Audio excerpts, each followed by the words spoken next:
Assalamualaikum warahmatullahi wabarakatuh. Buat teman-teman dimanapun kita berada, semoga sehat selalu ya guys. Yang sakit semoga cepat sembuh, cepat diangkat penyakitnya dan bisa bekerja kembali.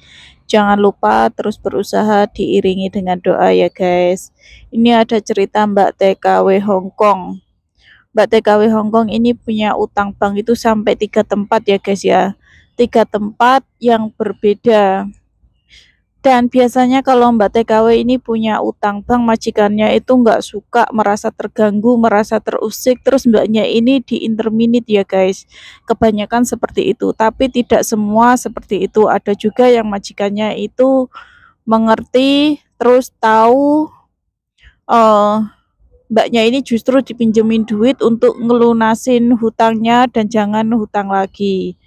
Intinya kalau sampai majikannya membantu, itu pikirannya majikannya itu mbaknya kelilit hutang karena kebutuhan mendesak seperti kayak tiba-tiba orang tua di Indo, keluarga di Indo itu sakit. Nah, jadi mbaknya itu terdesak sampai pinjem utang di bank kayak gitu, makanya dibantu.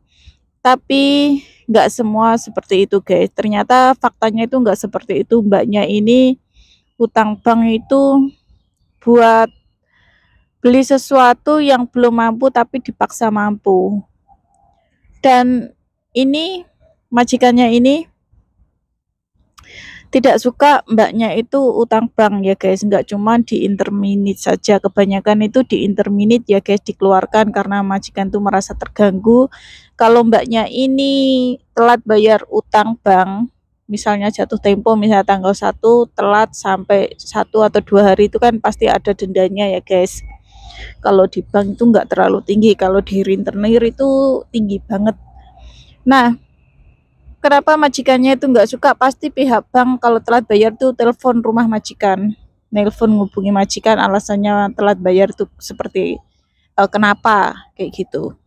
Nah, majikannya ini nggak suka guys, apalagi mbaknya ini utang bank sampai 3 tempat di bank yang berbeda ya. Terus mbaknya ini nggak cuma di interminate aja guys, di interminate itu dikeluarkan dari tempat kerja ya. Nggak semua yang dengerin ini kan tahu apa itu interminate. Interminate itu langsung dikeluarkan, dipecat gitu loh guys dari tempat kerja. Itu biasanya langsung di interminate sama majikannya kalau tahu CC-nya ini, ART-nya ini punya sangkutan utang bank atau utang rentenir. Yang pertama alasannya nggak suka mbaknya ini menggunakan data majikan karena paspor kita, kontrak kerja kita itu pasti pakai alamat majikan, KTP kita juga pakai alamat majikan. Nah, itu majikan nggak suka, terus menginterminate kita secara sepihak, mau nggak mau ya kita harus keluar dari rumah majikan. Itu kita langsung dibelikan tiket pulang ke Indonesia Raya. Ya kalau majikannya itu nggak memblacklist kita, itu masih bisa cari majikan ya guys.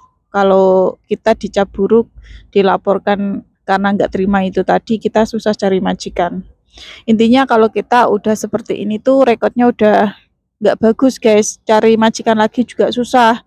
Apalagi kita ini masih belum selesai kontrak terus dikeluarin sama majikan dengan alasan pinjam bank lah, terus itu masih termaafkan ya kalau pinjam bank itu, kecuali melakukan kriminal apapun itu sulit sekali cari majikan lagi guys. Nah, mbaknya ini nggak hanya di interminate aja ya, mbaknya ini di penjarakan gitu guys, nggak terima kan, akhirnya mbaknya ini dipenjarakan selama 5 bulan lamanya di daerah Lowu.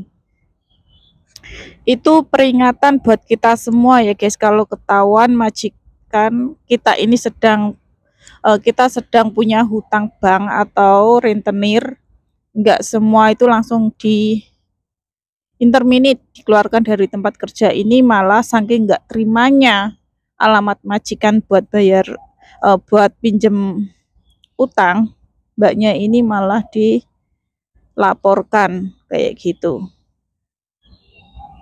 Ya itu tadi ya guys, hati-hati buat kita semua Jangan buru-buru memaksakan keadaan yang belum mampu. Intinya sabar dulu, kalau mau beli apa-apa jangan pelit dengan diri kita sendiri, cukupin dulu kebutuhan kita ya. Terus kecukupan yang ada di Indonesia buat keluarga itu secukupnya. Sisanya itu disimpan, nanti apa namanya, kalau mau beli tanah, bikin rumah itu nyicil. Kalau bisa jangan hutang bank. Itu aja ya guys. See you. Salam sukses buat anak rantau semua.